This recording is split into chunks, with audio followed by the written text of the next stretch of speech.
सध्या राज्यभरामध्ये या ठिकाणी उन्हाची तीव्रता दिवसेंदिवस वाढत असलेली आपल्याला पाहायला मिळते। या वाढत्या उन्हामुळे उष्णता देखील प्रचंड प्रमाणात वाढत आहे आणि यामुळेच ज्या पद्धतीने ऊन तापलेलं आहे त्याच पद्धतीने मोहोळ विधानसभा मतदारसंघातले वातावरण देखील आता तापायला सुरुवात झाली। त्याचं कारण असं आहे की विधानसभेच्या निवडणुकीनंतर आत्मचिंतनात असलेले अनगरचे पाटील आणि विधानसभेच्या निवडणुकीनंतरच विजयाचा गुलाल बाजूला सरत नरखेडचे पाटील हे पुन्हा एकदा एकमेकांसमोर आलेले आहेत। या माध्यमातून एकमेकांवरती आरोप प्रत्यारोपाच्या माध्यमातून फैरी झाडायला सुरुवात झाली आहे आणि त्यामुळे गावामध्ये आता राजकीय चर्चेने जोर धरलेला आहे। या चर्चेमागचं नेमकं कारण काय?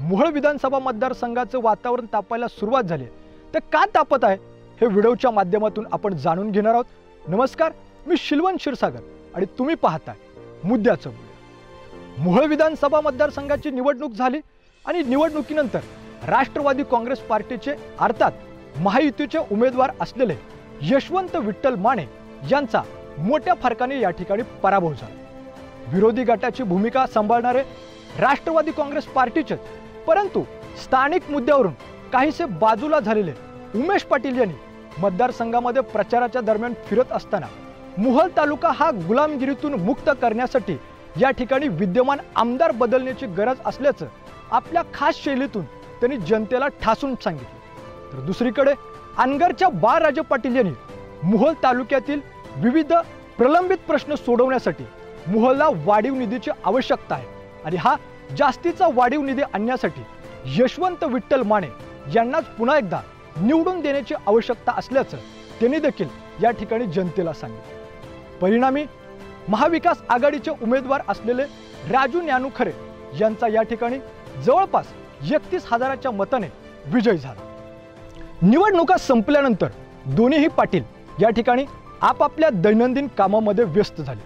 अशातच नरखेडच्या उमेश पाटलांनी अर्थमंत्री असलेल्या या ठिकाणी अजितदादा यांच्यासोबत जवळीक साधली आणि सत्तेतला आमदार नसल्यामुळे मोहोळ तालुक्यातील प्रलंबित प्रश्न सोडवण्यासाठी ते मंत्रालय स्तरावरती काम करू लागले। तर दुसरीकडे अनगरच्या बाळराजे पाटलांनी देखील या ठिकाणी खचून न जाता तालुक्यामध्ये कार्यकर्ते पदाधिकारी यांच्या भेटीगाठी सुरू झाल्या आणि त्यांना आगामी स्थानिक स्वराज्य संस्थेच्या निवडणुका ताकदीने लढण्यासाठी धीर देण्याचं काम त्यांनी सुरू केलं। विधानसभेची निवडणूक झाल्यानंतर आज जवळपास 4 महिन्याचा कालावधी पूर्ण झालेला। या 4 महिन्यामध्ये बरंचसं पाणी फुलाखालून वाहून गेलेलं।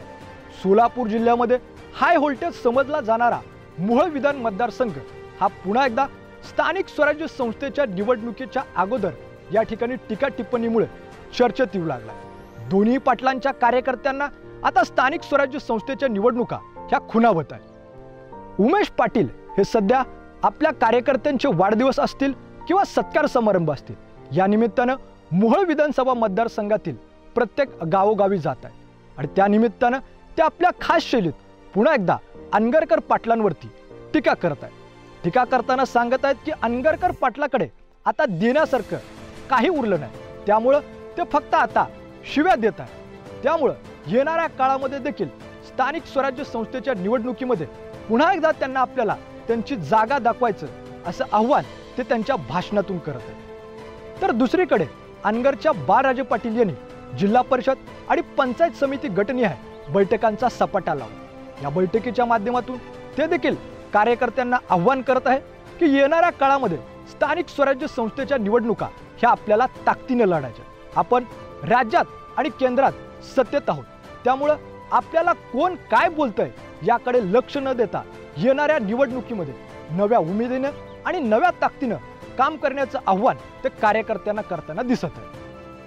एक जिल्ह्याचं तर दुसरं राज्याचं नेतृत्व करणाऱ्या पाटलांच्या आरोप आणि प्रत्यारोपामुळे पुन्हा एकदा मोहोळ विधानसभा मतदारसंघाचं वातावरण काही अंशी थंड पडलं होतं ते आता तापायला लागले। जशी लोकसभेची विधानसभेची निवडणूक वेगवेगळी असते, अगदी तशीच जिल्हा परिषद, पंचायत समिती आणि नगरपालिकेची निवडणूक देखील वेगवेगळी होणार आहे। यामध्ये वेगवेगळे मुद्दे घेऊन या दोन्ही पाटलांना जनतेसमोर जावं लागणार आहे। या प्रतिस्पर्ध्यांमध्ये नेमका कोणता पाटील यामध्ये बाजी मारणार हे पाहणं आता महत्त्वाचं ठरणार आहे। तुम्ही मात्र वाढत्या उन्हाची काळजी घ्या इतकंच.